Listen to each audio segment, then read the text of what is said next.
Facebook founder mark Zuckerberg మళ్ళా ఒక sensational comment చేశాడు భారతదేశంలో జరిగినటువంటి ఎన్నికల గురించి. కోవిడ్ టైంలో ప్రపంచంలో ఉన్న చాలా దేశాలు తప్పుడు సమాచారం ఇచ్చాయి. చాలా మంది చనిపోయారు. కోవిడ్ సమయంలో ఎవరెవరైతే అధికారంలో ఉన్నారో అన్ని దేశాల్లో కూడా ఆ ప్రభుత్వాలు ఓడిపోయాయి. ఇంక్లూడింగ్ ఇండియా అనే పదం వాడాడు. 2024 అనేది పెద్ద దేశాల్లో ఎన్నికలు జరిగాయి.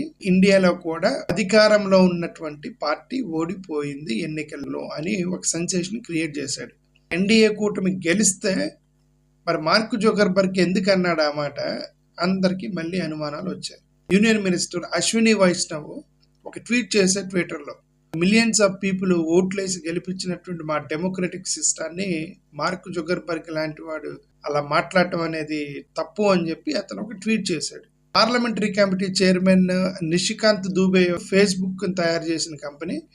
ఈ మెటా కంపెనీకి ఓనరు మార్క్ జుకర్బర్గ్. మెటా కంపెనీకి సమ్మన్స్ ఇచ్చి మీ ఓనర్ ఎవరైతే మార్క్ జుకర్బర్గ్ ఉన్నారో తను భారతదేశంలో జరిగినటువంటి ఎన్నికల మీద చేసిన కామెంట్స్కి మీరు సమాధానం ఇవ్వండి అని వాళ్ళు సమ్మన్స్ పంపిస్తామన్నారు. ఓకే, గతంలో ఎలన్ మస్క్ ట్వీట్ చేశాడు. గతంలో Arizona based microchip technology INC ఎసాస్ ఎలక్ట్రానిక్స్ టోక్యోలో ఉన్నటువంటి ఒక కంపెనీ కూడా కామెంట్ చేసింది మన ఎన్నికల మీద.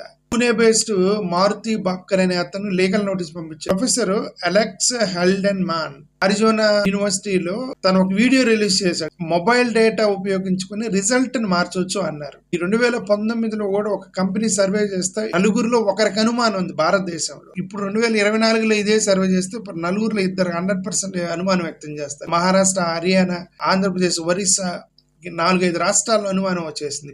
ఈవీఎంస్ మీద అనుమానం వ్యక్తం చేసింది జగన్మోహన్ రెడ్డి గారు. శరద్ పవార్ ఎక్స్ప్రెస్ చేశాడు. కాంగ్రెస్ వాళ్ళకి సంబంధించిన వాళ్ళు, అపోజిషన్ లీడర్స్ ఎవరెవరైతే ఓడిపోయారో ఓడిపోయిన వాళ్ళు ఓడిపోయాం కాబట్టి మాట్లాడారు అని అనవచ్చు. స్పేస్ ఎక్స్ కి సంబంధించిన Elon Musk, Facebook developer mark Zuckerberg, Arizona professor, Tokyo based company, ఈ మన భారతదేశంలో జరిగే వాటికి సంబంధం లేదు. మన భారతదేశంలో జరిగిన ఎన్నికలకి వాళ్ళు మాట్లాడుతున్నారు అని అంటే వాళ్ళకి ఎందుకు అనుమానం వచ్చింది గురించి ట్వీట్లు చేస్తున్నారు, కామెంట్లు చేస్తున్నారు అనేది కంపల్సరీగా ఇది కన్సర్నే.